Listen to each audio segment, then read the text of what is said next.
Hi అండి. అన్నం కూరలు చేసేంత టైము, ఓపిక రెండూ లేనప్పుడు ఇలా ట్రై చేయండి. సింపుల్‌గా చాలా టేస్టీగా ఉంటుంది.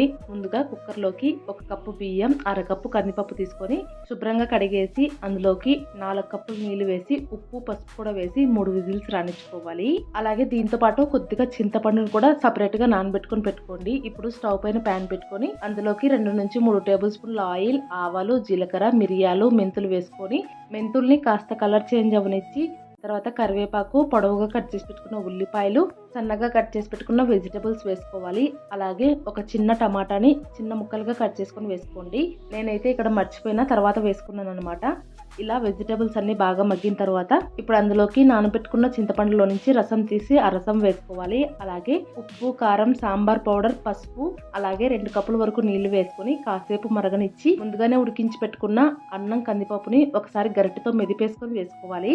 తర్వాత మొత్తం అంతా కలిసిపోయేలాగా బాగా కలిపేసుకొని కన్సిస్టెన్సీ గట్టిగా ఉంటే కనుక 1 కప్పు మైన వేడి నీళ్లు వేసుకొని ఇంకొక 5 నిమిషాల పాటు ఉడికించుకున్నారంటే వేడిగా సాంబార్ రైస్ రెడీ అయిపోతుంది. ఫైనల్గా సన్నగా కట్ చేసి పెట్టుకున్న కొత్తిమీర వేసుకుని దించుకొని వేడిగా సర్వ్ చేసుకుని కాస్త నెయ్యి ఉంటే కనుక అప్పడాలు నంచుకొని తిన్నారంటే సూపర్గా ఉంటుంది. ట్రై చేయండి. అలాగే వీడియో నచ్చినట్లయితే లైక్ చేసి సబ్స్క్రైబ్ చేసుకోండి.